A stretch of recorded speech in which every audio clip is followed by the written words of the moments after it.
Si de algo saben las abejas, es de flores. Hay de todo tipo y para todos los momentos. Lo importante no es solo su color, tamaño o forma, sino lo que hace sentir cada una.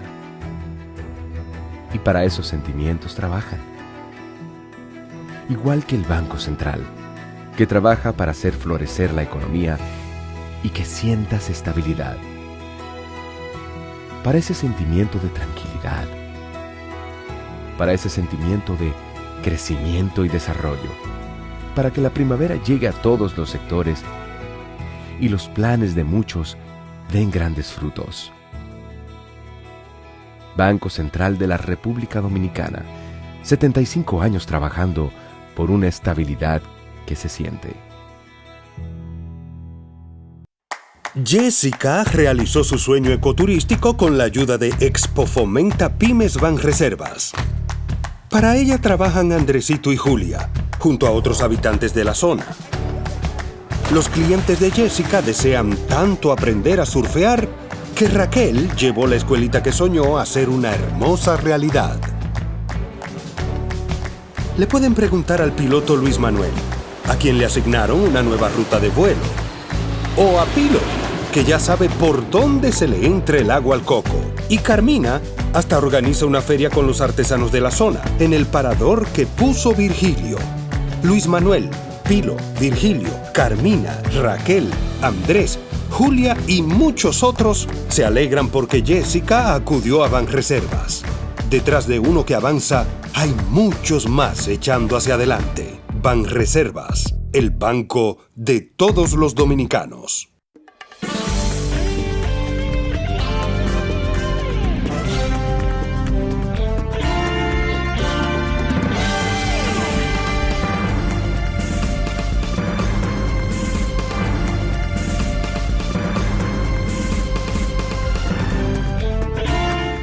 Muy buenas tardes, amables televidentes. Bienvenidos a su cita diaria, crepuscular y nocturna en Teleimpacto, que es al final de la tarde, despidiendo el sol y comenzando la noche. Ponga su caridad en buenas manos. Apoye el Patronato de Lucha contra el Cáncer de Villa González, incorporado. 809-443-8010. El Hogar Escuela Santo Domingo Sabio. Otra sabia decisión de usted poner su caridad en las manos de los salesianos de la Iglesia Católica que regentan esta institución para formar jóvenes en alto riesgo. Avenida Independencia, casi esquina Avenida General Gregorio Luperón, en Santo Domingo. Bien. Bueno, ayer finalizó el mes de la patria. Se ha considerado ya como definitivo que ese mes o ese espacio comprendido entre el 26 de enero y el 27 de febrero sea considerado el mes de la patria. Y la verdad es que el pueblo dominicano, yo soy de lo que creo, y lo escribí ahí, que no aquilata la fecha de la independencia, ha perdido todo esa, si había algún encanto, que yo lo dudo, porque siempre el pueblo dominicano ha sido así, por el trabajo de nuestros héroes, la entrega de nuestras glorias, de las grandes gestas de la independencia y de la restauración. El pueblo dominicano, lo que ha estado pendiente de un Estado, no tiene conciencia de Estado nacional. Esa es la verdad. Los pensadores, los hubo aquí, como Américo Lugo y qué sé yo, varios, que saben que el pueblo dominicano le ha sido difícil comprender su verdadera identidad como pueblo. Porque se dice, que Santana, que Pedro Santana y usaba a los ateros y que eran los ricos y que no le daba participación al pueblo. Pero ¿a qué pueblo le iba a dar participación? Todo el mundo era prácticamente analfabeto aquí. en las elecciones solo podían votar los alfabetizados. Imagínense ustedes lo que eran alfabetos en tiempos de Pedro Santana. Yo creo que en el país no habían 30,000 alfabetizados. El resto eran gente analfabetos. Eran menos, yo creo, de 30,000 los alfabetizados de verdad. Entonces, ¿qué participaron? Fue como le dijeron a Buenaventura Báez. Que a Báez le dijeron como que él era demasiado ambicioso y que quería demasiado estar en el poder. Y por ¿qué es lo que yo puedo aspirar en este país? Un hombre ilustrado como yo. ¿A qué es lo que yo puedo aspirar que no sea al cargo de presidente de la República? Y tenía hasta razón, se puede decir. Entonces el pueblo dominicano ha vivido en ese espacio de prebendario, de que reciba el clientelismo, lo utiliza la política, los caudillos fueron así en el siglo XIX, el XX igual, y vamos en el XXI con la misma conducta. Este pueblo, yo soy de lo que estoy aquí en esta pequeña tribuna, en esta humildísima tribuna, pensando siempre que el pueblo dominicano debe, así como ha sido tan militante con el machete y el fusil, que lo sea con el voto, que no sea dócil con el voto y que no se deje comprar, que no se deje, qué sé yo, engatusar, como se le dice también, o quebrarle la dignidad, la voluntad sobre la base de una dádiva, una limosna. Todo eso el pueblo anda. Yo me acuerdo, mi padre siempre me decía, aquí hay gente que usted le enseña una botella de ron y llegan a Dajabón, decía él, de Villa González a Dajabón, detrás de esa cara de gato que tenía un ron que hacía Bermúdez, el Bermúdez blanco, yo recuerdo, y esa cara de gato, usted se le enseñaba a cierta persona, se le enseñaba y lo llevaba, a pie lo llevaba a usted, enseñándole esa cara de gato, lo llevaba atraído por esa cara de gato hasta Dajabón, decía él, de Villa González a Dajabón, que es un buen pedazo también. Genial. Pero eso hemos sido el pueblo dominicano. Entonces, siguiendo con eso, con este mes, y con el discurso del presidente de la República, que es el hecho más importante de la semana, desde luego, fuera de lo que es la fecha del 27 de febrero, pero la ocasión que el presidente tuvo una rendición de cuentas, un memorial de cuentas, diríamos, de todo el periodo en que ha estado ejerciendo la presidencia de la República. Pero hay un hecho que yo quiero mostrar de ese video que me enviaron del domingo. Las caras del Ejército Nacional Dominicano, que son caras haitianas. Como yo he dicho aquí, la policía está llena de haitianos y AME está llena de haitianos. Parece que el dominicano, claro, y el dominicano de piel oscura, pero dominicano de verdad. Parece que no hay disponible para las Fuerzas Armadas. Miren esto, señores, miren. Eso me lo mandaron a mí, pero es un video de verdad, eso no es un montaje que hay ahí. Mire, eso es un haitiano. Ah, porque los negros dominicanos, no es verdad que los negros dominicanos, mire, esos negros son negros haitianos que están enganchados a guardia, que no han tenido ni siquiera la delicadeza de que se respete la identidad del dominicano. Miren todas esas caras, esos son rostros haitianos que están en nuestro ejército, mírenlo ahí. Ese no es el rostro dominicano, que no me lo diga a mí. Vamos, ponme el primero que hable. Eric, ten la bondad, ponme el primero que sale ahí. El primer militar que salió. Una risita, negro, una risita. Va a picar, nuevo. ¿Eh? Va a picar. Diablo. Qué desorden.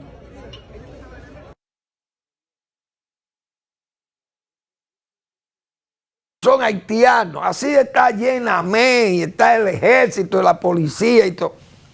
¿Dónde está la identidad y la lucha y el plan de nación y esta, diríamos, este patriotismo del gobierno dominicano para seguirle y aplaudirle el gesto patriótico de defender la nacionalidad dominicana? Miren cómo es que andamos.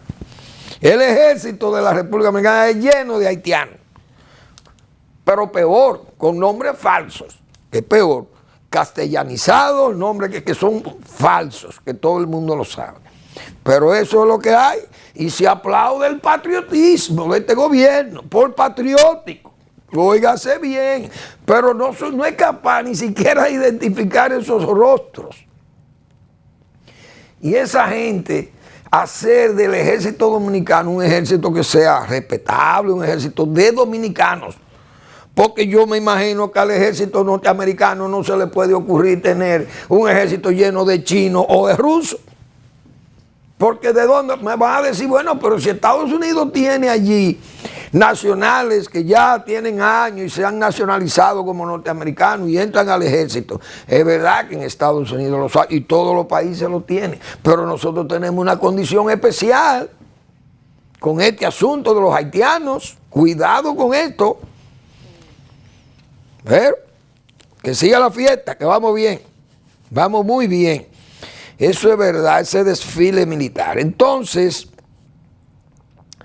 bueno, hay una serie de notas que yo estoy verdaderamente, digo, no preocupado, porque ya vengo con la preocupación, pero vi ahí en el periódico Diario Libre del jueves de ayer una nota que yo no la vi ayer, pero yo he dicho, el presidente tiene una firmísima obstinación en que la agropecuaria anda bien en su gobierno. Y lo confirmaba en el discurso. Otra nota del discurso, 90% de la comida que se consume aquí, la producimos, la tenemos segura, la seguridad alimentaria. Eso quiere decir que tenemos abundancia de comida. Pero leí esta nota ayer sobre la Cruz de Manzanillo, el proyecto La Cruz. Si ese proyecto fuera del sector privado y está abandonado, yo no hiciera ningún comentario de eso. Lo penoso es que ese es un proyecto del gobierno, de la presidencia de la República. Y miren la nota que salió ahí ayer, del periódico Diario Libre. Está por ahí la nota que, si Eric es tan amable y me la puede colocar ahí, del periódico. Miren, la Cruz de Manzanillo ha colapsado, según vecinos de este proyecto agrario. Déjamelo ahí, Eric, ten la bondad. Denunciaron los residentes en los batalles de ese proyecto que siguen abandonadas 29,000 tareas. Usted está oyendo, presidente Abinader. Ese es un proyecto del gobierno de la República Dominicana. Toda su historia después que la Grenada Company se fue de ahí. Oiga bien eso. De terrenos cultivables, lo que afirman ha provocado una pérdida masiva de empleos. Le hicieron un llamado al ministro Limber Cruz y al presidente Luis Abinader para que presten atención al proyecto. Denuncian que el proyecto tiene 7 puertas de entrada y todas han sido abandonadas, al igual que las maquinarias nuevas. ¿Oyó, presidente, usted que con firmísima obstinación dice que en su gobierno anda la agropecuaria mejor que en todos los tiempos? Denunció además que las maquinarias nuevas están abandonadas. Afirmaron que algunos funcionarios se han repartido tierras. Dijo que la finca principal del proyecto que colinda con el río Yaque ha sido sembrada de arroz. Vergüenza da que un plátano cueste 35 pesos, que una libra de yuca más de 32, y estas tierras estén abandonadas. Dijo el señor Martes, Carlos Manuel Martes, porque es responsable, dio su nombre, están indignados por la situación precaria en la que viven. Según su versión, el administrador del proyecto canceló a los obreros, pasando de 1.700 trabajadores a 180, por lo que pide al presidente que lo sustituya. Señores, eso ya está bien. Eso demuestra lo que yo he estado diciendo aquí. Ese no es Manuel Fermín que ha hecho esa denuncia. Sector agropecuario, presidente Abinader, no anda como usted dijo en ese discurso. No es verdad. Y esa es una prueba fehacientísima de que usted está equivocado, que lo están engañando. Siempre he mantenido el criterio aquí de que hay un emparejamiento con ese fatídico pasado que fue ese gobierno 2000-2004 del PPH, PRD, PRM. Van los tres. ¿Qué incluye esa denuncia?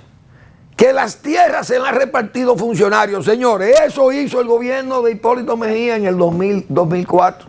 Se repartieron el proyecto. Más de 15.000 tareas o 9.000 tareas fueron repartidas entre compañeros, entre amigos, funcionarios y militares, exmilitares. Se repartieron la tierra del proyecto La Cruz de Manzanillo. Y yo recuerdo que en el año 2004, después de la llegada del nuevo gobierno de Leonel Fernández, 2004-2008, hubo que recuperar esos terrenos. Recuerdo que en el Instituto Agrario, Chío Jiménez, que fue director del Instituto Agrario, y nosotros en la Secretaría de Agricultura, hubo que rescatar esos terrenos que fueron repartidos, se lo cogieron para ellos. Así mismo están haciendo ahora, porque es el mismo emparejamiento. Una vergüenza. Un proyecto. Señores, por eso yo decía el día pasado, presidente, usted quiere bajar el plátano, llame al doctor Marino Vinicio Castillo, que le busque un hombre que se llama Serrata, Hurtado Serrata, que lo llame y le diga que mire, búsqueme ese hombre, presidente, le tengo a este hombre, le va a decir el doctor Castillo, tenga este hombre, mire, y resuelva el problema del plátano. Vamos a sembrar la finca de Manzanillo, vamos a sembrar el país de plátano, digo donde tenga que sembrarse, porque no nos vamos a poner locos. Y entonces usted va a tener respuesta. Pero hay que buscar los hombres. ¿Qué hacía Balaguer? Porque por eso es que siempre me gusta poner de referencia a Balaguer. Balaguer tenía un hombre, uno. Presidente Abinader, un hombre para resolver el problema de las musáceas, básicamente de los plátanos. Presidente Balaguer, los plátanos están caros. ¿Y a cómo están? A 32 cheles. Porque en esa época era así. Pero a Balaguer, el funcionario que le pedía aumentarle un chele a un huevo, Balaguer lo despedía prácticamente. O le llamaba la atención. Un chele a un huevo. Si el huevo costaba 3 cheles y usted era el ministro de Industria y Comercio y le decía a Balaguer que te iba a aumentarle un chele al huevo, mire hermano, eso era, había que pelear. Entonces Balaguer tenía un hombre. Llámeme al señor Gilberto Villanueva. Mire, Villa, yo quiero que usted se me encargue del asunto de la Cruz de Manzanillo, de allá de la Grenada Company. Siémbreme eso. Y además, cuando termine ya vamos para Asua, donde están los terrenos de la United Fruit, y vamos a sembrar de plátano, Asua. Y eso hacía Gilberto Villanueva. Pero este presidente dice que todo está bien. 90% de comida y la gente, miren cómo aquí está el campo, presidente Abinader. El plátano a 35 en Montecristi, dice el productor de por ahí. La yuca, 32 la libra. ¿Usted cree que este pueblo está confiado y está seguro, con su comida segura, como dice el presidente? Vamos a la pausa.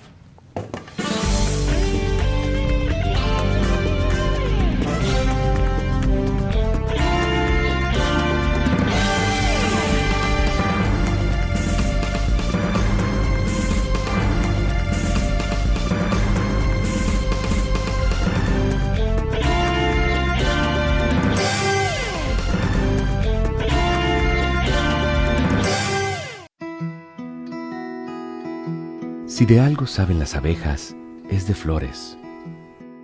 Hay de todo tipo y para todos los momentos.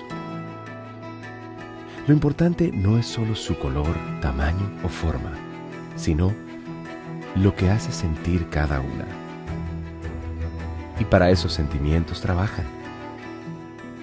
Igual que el Banco Central, que trabaja para hacer florecer la economía y que sientas estabilidad. Para ese sentimiento de tranquilidad, para ese sentimiento de crecimiento y desarrollo, para que la primavera llegue a todos los sectores y los planes de muchos den grandes frutos. Banco Central de la República Dominicana, 75 años trabajando por una estabilidad que se siente. Jessica realizó su sueño ecoturístico con la ayuda de Expo Fomenta Pymes Banreservas. Para ella trabajan Andresito y Julia, junto a otros habitantes de la zona. Los clientes de Jessica desean tanto aprender a surfear que Raquel llevó la escuelita que soñó a ser una hermosa realidad. Le pueden preguntar al piloto Luis Manuel, a quien le asignaron una nueva ruta de vuelo, o a Pilo, que ya sabe por dónde se le entra el agua al coco, y Carmina hasta organiza una feria con los artesanos de la zona, en el parador que puso Virgilio. Luis Manuel, Pilo, Virgilio, Carmina, Raquel, Andrés, Julia y muchos otros se alegran porque Jessica acudió a Banreservas. Detrás de uno que avanza, hay muchos más echando hacia adelante. Banreservas, el banco de todos los dominicanos.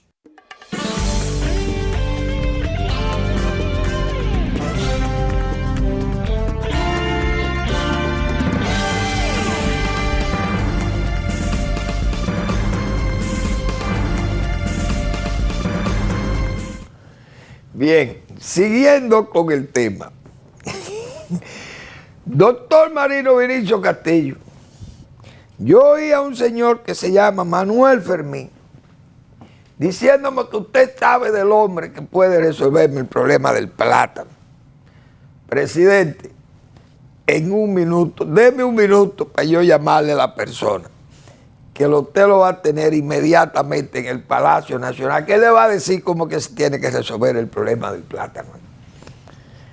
Y el presidente solamente tiene que esperar que el doctor Marino Vinicio Castillo le contacte a Serrata. Serrata, suba a la capital, que hay que explicarle al presidente cómo usted puede resolver el problema del plátano. Porque sembrando que se resuelve el problema del plátano, se resuelve sembrando, presidente Abinader. Oiga lo que se lo dice Manuel Fermín, la comida se resuelve sembrando en abundancia. Que no hay problema con el tomate industrial. ¿Por qué? Porque el tomate industrial lo han asumido los propios fabricantes de conservas del agro. Afconagro tiene sus empresas procesadoras, pero ellos son los que financian todo un proceso integrado de financiamiento, fomento, financiamiento, asistencia técnica y la elaboración de los derivados de esa fruta prodigiosa que es el tomate. Y obtienen el capchu, la salsa para pizza, jugos de tomate, el ketchup, la salsa de tomate, vital condimento para las comidas del pueblo dominicano y del mundo. Entonces, esa gente han sembrado 80, 90 mil tareas de tomate con 55, 60 quintales por tarea promedio. Obtienen 6 millones de quintales o 5 o 6 millones de quintales de tomate. Lo procesan, usted está oyendo, presidente Abinader, pero esa gente invierte 1.000 millones de pesos o más y tienen toda la logística de transporte, la logística de siembra, la logística de cosecha y la logística de arrimar ese producto a las fábricas y producir los derivados del tomate para nosotros poder ser competitivos y tener por lo menos la demanda cubierta del pueblo dominicano. Pero eso se llama un esfuerzo conjunto del sector privado y los productores. Pero hay que sembrar. Si usted no siembra, no cosecha. Hay que sembrar. Bueno, yo vi una noticia, leí de los periódicos, me parece un tremendismo.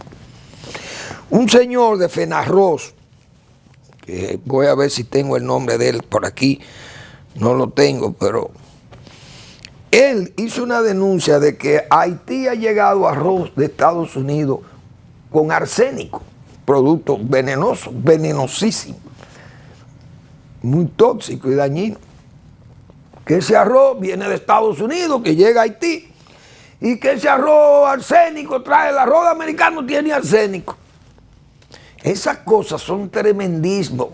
No le van a meter miedo, ni es para, pienso yo que será como para meterle miedo a quién.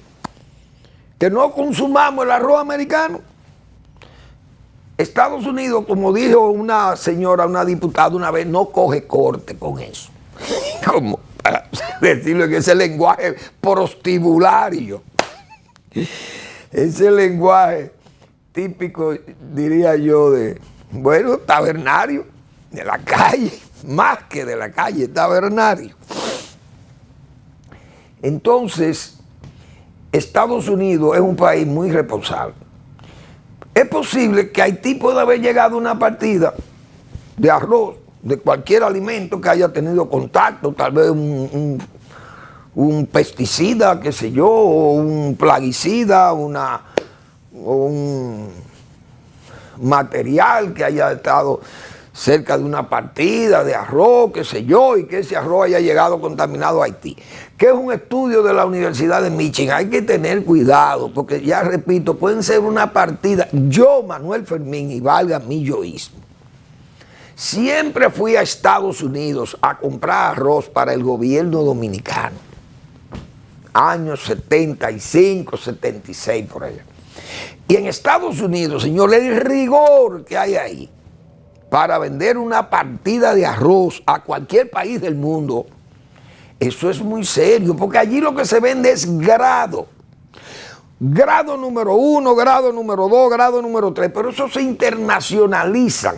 Y esos grados nadie osa acusar a Estados Unidos de mandar un producto contaminado por algún producto tóxico, bueno, pero no es que no ocurra eso, puede ocurrir, porque puede haber un derrame, incluso en una bodega, no esos muelles que son enormes. Yo recuerdo ahí en Gulfport, en Mississippi, en Lake Charles, Galveston, en Texas, que todos esos terrenos lo andaba yo por ahí. Entonces, puede haber un derrame, una tarima, qué sé yo, vienen contaminadas y ese arroz llega y puede estar contaminado, qué sé yo. Pero Estados Unidos, sus arroces, generalmente sus variedades son el Blue Bonnet y el Belle Pacman. Son dos variedades de grano largo, bien pulido, si usted lo quiere bien pulido, si no lo quiere bien pulido, eso se lo venden a usted también, no totalmente pulido. Puede ser un arroz que tenga también, le dejan las parte del afrecho, del afrechillo, se queda unido al grano, no lo pulen bien. Puede ser que tal vez un grano de eso o una partida de arroz de eso que sea arroz que tiene mucho afrecho pegado al grano, adherido al grano, puede tal vez descomponerse, generar arsénico, yo no sé. Pero Estados Unidos no tiene esa costumbre. Si por ahí es que van a desacreditar el arroz americano, que no piensen en eso. Se lo advierto a los productores nacionales, que exijan al gobierno cuál es la fórmula que tienen para resolver el problema con el DERECAFTA, que el presidente se ha atrevido a decir que están trabajando en eso. Porque con medidas de corte sanitarias o fitosanitarias, en este caso, Estados Unidos, repito, no coge corte.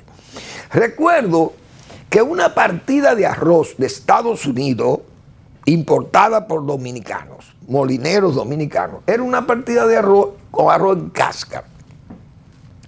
Trajo un carboncillo, que es muy común en los cereales. Ese carbón lo hay en la caña también. El carbón es muy común en los cereales. Entonces esa partida trajo un poco de carbón adherido a los granos, sin pilar, arroz en cáscara que fue importado, arroz brown, no brown, arroz en cáscara. El arroz brown es el que tiene afrecho pegado. Gusta en Europa. Recuerdo que Holanda compraba arroz de ese estando yo en Estados Unidos, y en Colombia vi partidas que iban destinadas a Holanda, a Países Bajos. Entonces, ese arroz fue recibido aquí y vino con ese carboncillo. Se mandó a retirar y se hizo una advertencia al DERECAFTA para que no entrara a República Dominicana arroz en cáscara de los Estados Unidos, porque podía venir contaminado un arroz no pilado. Por eso digo, el arroz pilado es difícil que venga contaminado por plagas, es muy difícil, pueden venir insectos, es verdad, porque el arroz coge plagas, como se dice, hay insectos que son, le encanta el arroz, como dice, el ojo cápara, qué sé yo, Trogoderma granarium. Entonces, hay unas polillas también que trae el arroz, pero son endémicos. Y nosotros sabíamos con qué controlar eso. Bueno, el Fotosyn era parte de ello, ese producto que tan venenoso, que hubo el accidente reciente con el asunto este de la casa, de la vivienda que fue fumigada, una familia prácticamente diezmada con ese producto, pero por falta de conocimiento. Entonces, ese arroz obligó a que la partida, que era 2.000 toneladas contemplada en las cuotas, en los contingentes, se obviara, que no se traiga al país arroz cáscara porque puede traer plagas que pueden afectar el arroz nacional. Pero eso de que de arsénico y productos tóxicos para los seres humanos es difícil, a menos que sea, repito, por las situaciones que yo planteé, pero que corrían eso, o que no se lleven de que eso es lo que pasa en Estados Unidos con el arroz americano, que eso no es verdad. Estados Unidos le vende arroz al mundo entero. Busquen otra excusa, pero no una excusa fitosanitaria, porque Estados Unidos no come de eso. Bueno, entonces hubo en el Tedeum de la catedral, señores, ahí hubo un evento y eso pasó acá casi inadvertido, para la prensa no. Pero en ese Tedeum, el arzobispo Soria le tumbó prácticamente parte de ese discurso al presidente de la delincuencia y la corrupción y la falta de transparencia. El arzobispo Osorio fue como el caso de Meriño y Báez.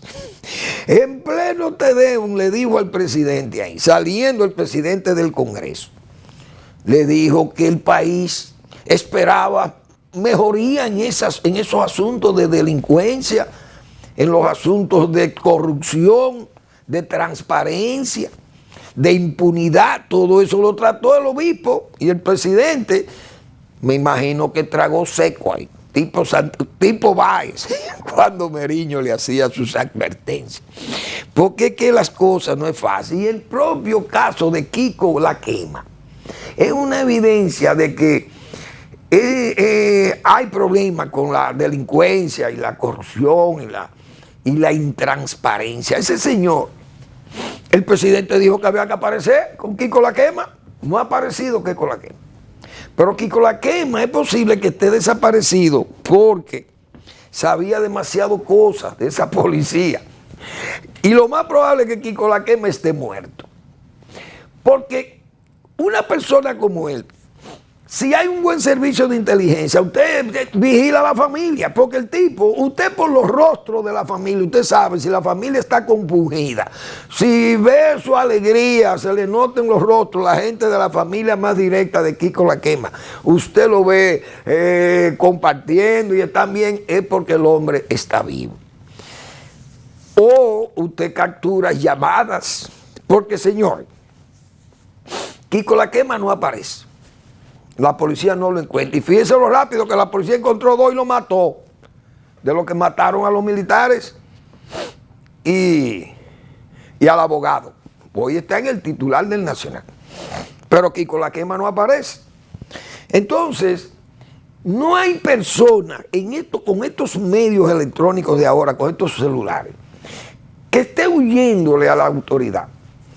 pero tiene su familia. Él debe llamar a su familia, con alguien se comunica, porque señores, vimos el caso de Pablo Escobar en Colombia. Pablo Escobar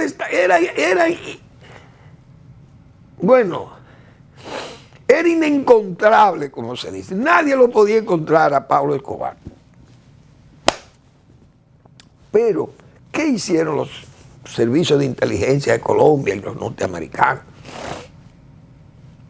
Vamos a interceptar las llamadas. La familia está residiendo en un hotel en Bogotá. Vino de Alemania, está ahí. Él va a llamar, porque es que el hombre tiene sus hijos y su mujer. El hombre va a tener que llamar. Y esperaron. Pero el hombre llamó al final, le captaron la llamada y lo ubicaron. ¿Y dónde terminó Pablo Escobar? Muerto. Kiko La Quema tiene que llamar. Por algún lado llama a su familia, si está vivo. Ahora, si está muerto, no es verdad que va a llamar.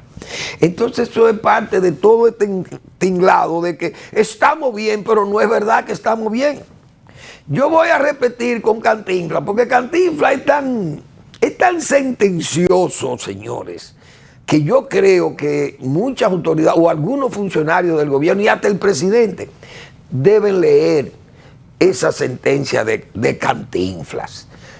Estamos peor, pero estamos mejor. Bien, presidente.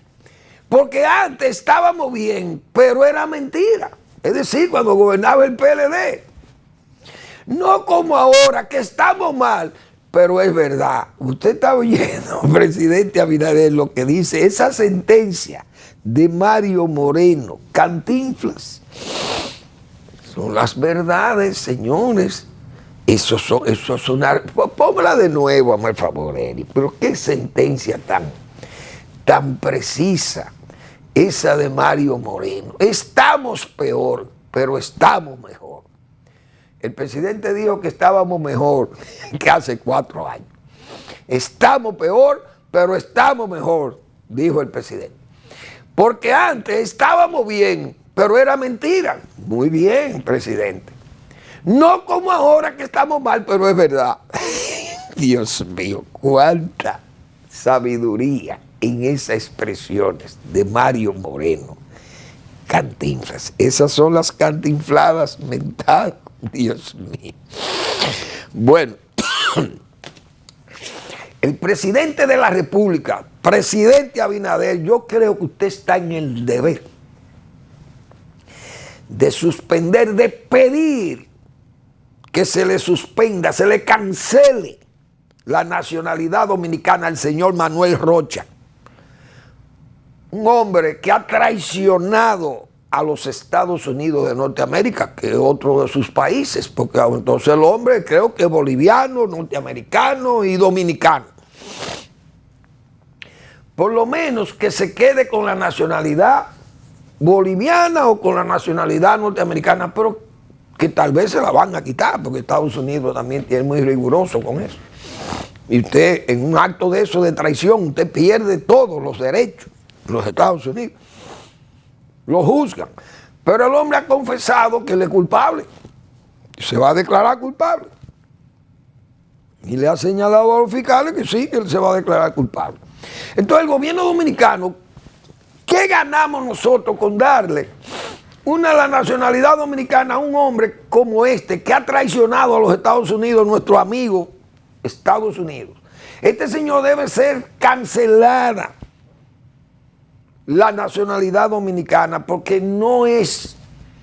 eso no es elegante que un ciudadano lleve la nacionalidad a la República Dominicana traicionando de forma vil a los Estados Unidos de Norteamérica y a cualquier país que lo haga, porque hacer un labor de espionaje durante 40 años engañando al pueblo norteamericano y a nosotros mismos, a todos, porque si era un espía de Cuba, una dictadura, aquella monarquía roja instalada en el Caribe, y este señor sirviéndole a esta desgracia de régimen, que miren cómo está Cuba hoy, señores, pidiéndole a Naciones Unidas, al Programa Mundial de Alimentos, que le manden leche para los niños, porque no hay comida en Cuba. Eso es una vergüenza. Y este hombre dice que espía de esta desgracia que se llama el castrato en Cuba, señores. Y todavía tiene seguidores en este país, ese régimen.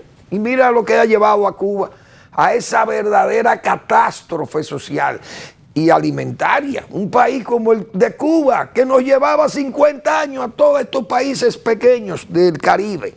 Y hoy eso es una vergüenza lo que está pasando en esa Cuba de Martí, la Cuba de Gómez, porque Gómez también contribuyó a su libertad, a su independencia en su momento, pero la Cuba de Martí, de Carlos Manuel de Céspedes, Dios mío, y miren dónde está eso, en ese descalabro que ha llevado el castrato a esa digna población cubana. Una verdadera vergüenza para la América Latina y el Caribe. Pero Haití no, Haití yo creo que hace menos gesto de hambre que lo que está pasando en Cuba. Pero eso es una vergüenza. Entonces este hombre, además de que espía de aquello, por Dios, el pueblo dominicano debe pedirle al presidente de la República que le cancele la nacionalidad dominicana al señor Manuel Rocha por traidor. Vamos a la pausa.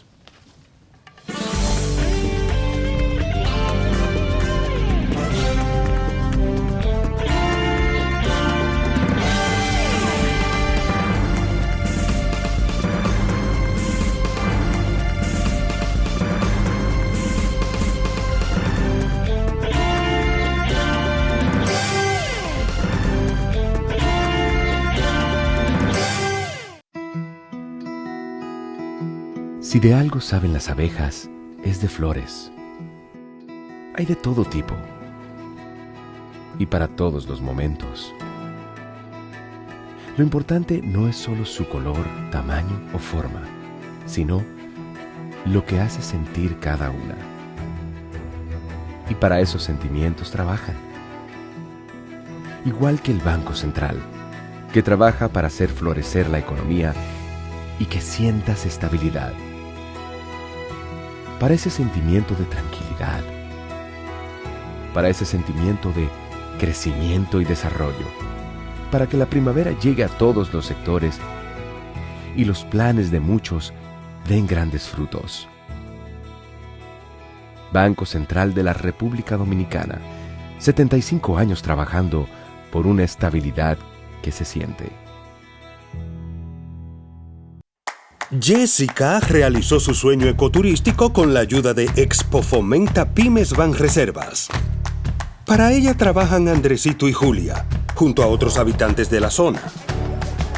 Los clientes de Jessica desean tanto aprender a surfear que Raquel llevó la escuelita que soñó a ser una hermosa realidad. Le pueden preguntar al piloto Luis Manuel, a quien le asignaron una nueva ruta de vuelo, o a Pilo, que ya sabe por dónde se le entra el agua al coco. Y Carmina hasta organiza una feria con los artesanos de la zona, en el parador que puso Virgilio.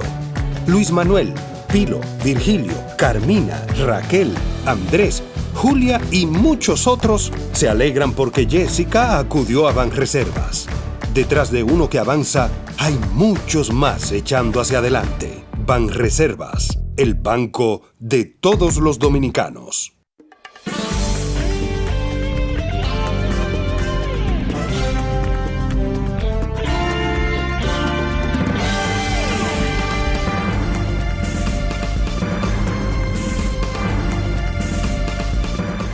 Todas las semanas el doctor Marino Vinicio Castillo nos brinda un trabajo muy especial en su blog La Pregunta.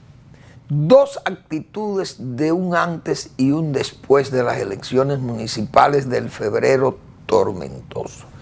Ese es el título del blog La Pregunta del doctor Marino Vinicio Castillo, con su recto juicio de razón y de palabra.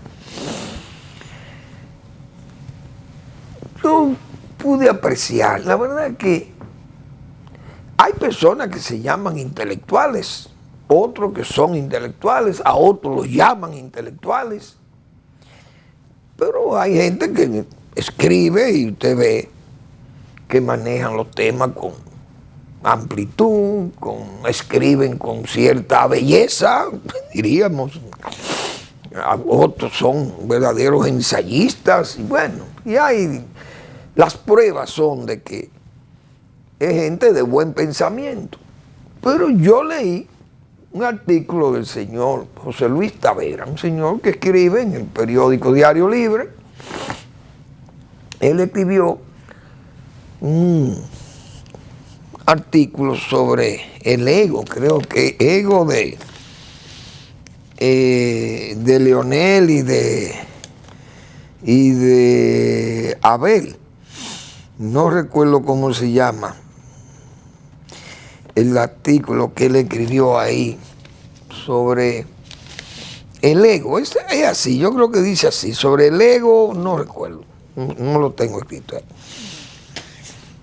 Pone en escena y lo analiza cómo el ego impide, el ego vence la razón, algo así. En el caso de Abel y Leonel Fernández no pudieron, parece, él entendió como que había que buscar un acuerdo o que uno de los dos se diera, cosa que yo creo que eso es absurdo. Porque es muy raro, en América Latina, la mayoría de las elecciones se celebran con muchísimos partidos políticos. En Argentina era visible que Milei estaba mejor punteado que los demás partidos. Había uno, creo que sacó más, un porcentaje alto, pero Milei quedó en segundo lugar y habían corriendo varios partidos más. Y el partido peronista quedó primero y se sospechaba que iba a quedar primero. Pero como iban corriendo varios, se jugó la segunda vuelta y hubo segunda vuelta en Argentina. Entonces aquí veo con sospecha cómo escriben estos intelectuales. Este señor que escribió sobre el ego vence la razón, pero ¿cuál era la razón? ¿Había que ir unido obligatoriamente? No necesariamente. Ahora, que el PLD tuviera más votos que la Fuerza del Pueblo, bueno, era previsible porque un partido que usted no puede desgajar un partido como ese, tan grande como fue el PLD, no se podía desgajar totalmente en un año o en 2 años. Bien. Viendo unos números ahí, hoy, precisamente, veo que el crecimiento de la Fuerza del Pueblo fue vamos a ver, de estos datos, perdedores y ganadores de elecciones de febrero. La Fuerza del Pueblo creció un 330.3%. El PLD tuvo un descenso de un 30% de sus votos. Pero aún así quedó con 200,000 votos más que la Fuerza del Pueblo. Muy bien.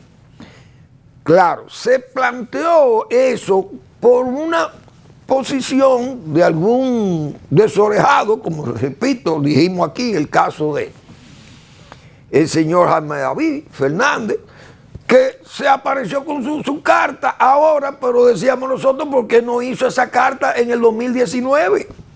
Cuando se veía que Leonel Fernández, unido al PLD y apoyado por el gobierno, si hubiera habido buena fe, pero ya la mala fe venía incubada, se había aliado, la mala fe y la astucia ya venían aliadas, incubadas. Pero Leonel Fernández era mejor candidato que el Penco, pero sin embargo, Danilo Medina, sobre la base de manejar el poder, impuso al Penco. ¿Y dónde estaba Jaime David? No apareció. Ahí estaba metido en la caverna mediática y en la caverna que adversaba a Leonel Fernández. Como él estaba con el danilismo, entonces adversaba a Leonel. No se le ocurrió mandarle una carta a Danilo, pero ahora se le ocurre mandársela a Leonel. Fíjense qué raro. Pero todo eso es parte de todas